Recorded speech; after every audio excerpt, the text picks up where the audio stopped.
A veces, Dios habla en silencio. No con truenos ni milagros visibles, sino con un susurro que solo los corazones quebrantados pueden escuchar. Esta es la historia de un hombre sencillo, un minero mexicano, tan pobre en bienes como rico en esperanza. Un hombre que lo perdió todo, menos su fe. Un hombre al que el cielo le mostró un sueño, y que, sin entender por qué, obedeció esa voz que solo los locos o los santos se atreven a seguir. Porque hay tesoros que no brillan bajo tierra, sino dentro del alma.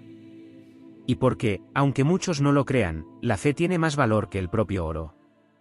El llamado. En un pequeño poblado perdido entre montañas, donde el sol quemaba más que alumbraba, vivía Juan, un minero humilde.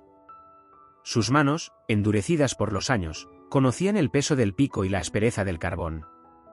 Apenas tenía para comer, pero cada amanecer agradecía a Dios por el simple don de despertar.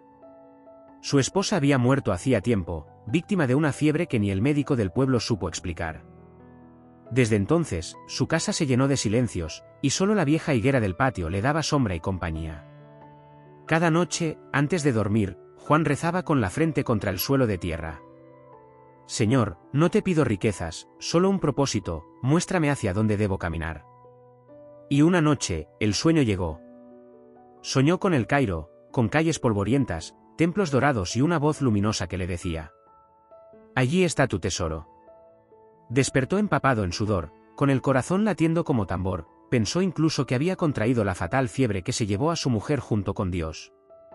Y aunque su mente le decía es una locura, su alma susurraba, obedece. El viaje de la Fe. Vendió su pala, su burro y hasta su última camisa buena. Con lo poco que consiguió, emprendió un viaje que nadie entendió. Juan, por Dios, estás loco, el Cairo está al otro lado del mundo. Quizá, pero si Dios me lo mostró, ¿cómo no voy a intentarlo?, respondía. Y así caminó por días interminables hasta llegar al puerto, donde se embarcó hacia África en un velero de mala muerte, con lo poco que le dieron al empeñar los objetos de valor que poseía.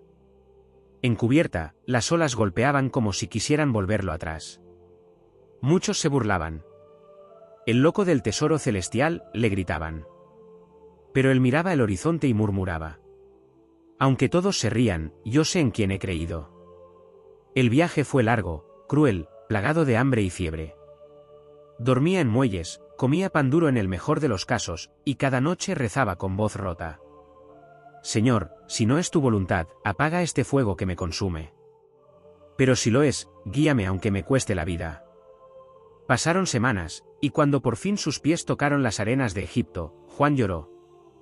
No de alegría, sino de gratitud y cansancio. Había obedecido la voz, aunque no sabía aún para qué. La prueba y la burla. En el Cairo, nadie entendía su idioma. Vagó entre zocos y mezquitas preguntando por el tesoro del sueño. Lo tomaban por mendigo, por loco, por forastero sin rumbo. Hasta que un día, mientras dormía bajo un puente, un grupo de guardias lo arrestó. ¿Qué haces aquí, extranjero? Busco un tesoro que me mostró Dios en sueños, respondió temblando. Las risas resonaron como látigos. Lo llevaron ante el capitán de la guardia, un hombre de rostro duro pero ojos cansados. Un sueño, un tesoro, dijo entre carcajadas. Si por cada sueño dieran oro, este palacio no tendría muros. Juan bajó la cabeza, avergonzado, y sus lágrimas cayeron al suelo. Si debo morir, muero creyendo. Solo digo la verdad. El capitán guardó silencio. Lo observó con extraña compasión y luego dijo: eres más necio que santo, viejo. Pero mira qué ironía, yo también he soñado con un tesoro. Soñé que estaba en México, en una casa humilde, con un jardín y una vieja higuera junto a un reloj de sol. Bajo esa higuera, según mi sueño, hay oro enterrado. Pero jamás fui, porque sé que los sueños, solo son sueños. Juan sintió que el alma se le salía del cuerpo. Aquella descripción era su casa. El guardia, sin notar su temblor, le arrojó unas monedas. Vete, hombre de fe. Y si encuentras ese tesoro, reza por mí. Juan tomó las monedas y cayó de rodillas. Gracias, señor. Ya entendí, murmuró. El regreso y la revelación. Con los pies heridos y el corazón ardiendo, Juan emprendió el viaje de regreso. No había comida, no había fuerza, pero lo sostenía una certeza: Dios no juega con los sueños. Cruzó mares, desiertos, aldeas, hasta llegar, meses después, a su pueblo. Su casa seguía igual, el tejado medio hundido, las paredes de adobe, la higuera al fondo del patio. Se arrodilló bajo el árbol, y con las manos que tantas veces habían sangrado en la mina, comenzó a cavar. Día tras día, sin descanso, con las uñas rotas, con fiebre y hambre. Los vecinos lo miraban desde la cerca. Pobre Juan, perdió la razón en el extranjero. Pero él cavaba y rezaba. Si este no es mi tesoro, Señor, dame al menos la paz de haber creído. Hasta que una tarde, al hundir la pala, escuchó un sonido metálico. Un eco. Cavó con furia, con lágrimas en los ojos, hasta que sus dedos tocaron una caja de hierro antiguo, oxidada y pesada. La abrió, y una luz dorada iluminó su rostro cansado. Oro. Monedas, joyas, reliquias. Cayó de rodillas, temblando, y rompió a llorar. Señor, no me diste oro para ser rico, sino para aprender a creer.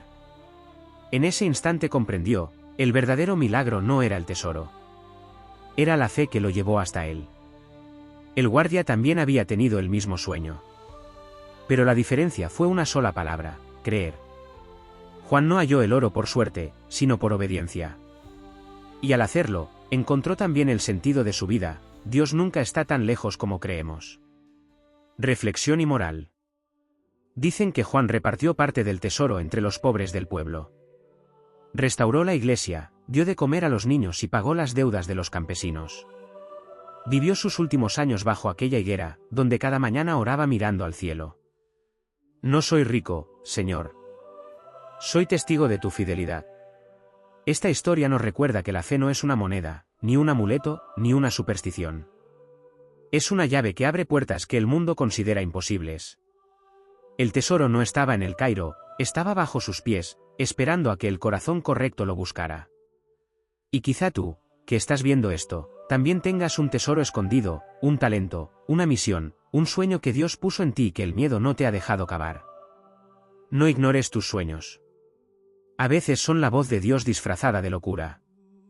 Si esta historia ha tocado algo dentro de ti, si alguna vez sentiste que tu fe flaquea o que tus sueños son imposibles, recuerda a Juan, el minero que viajó hasta Egipto para descubrir que su tesoro estaba en casa. Suscríbete a Te Cuento un Histocuento y acompáñame en más relatos donde lo divino y lo humano se cruzan. Dale like si crees que la fe mueve montañas, y escríbeme en los comentarios. Destellos: yo también quiero cavar mi tesoro. Destellos. Porque quizá, cuando termines de ver este vídeo, Dios ya haya comenzado a mostrarte dónde está el tuyo. La fe es el oro que no se oxida.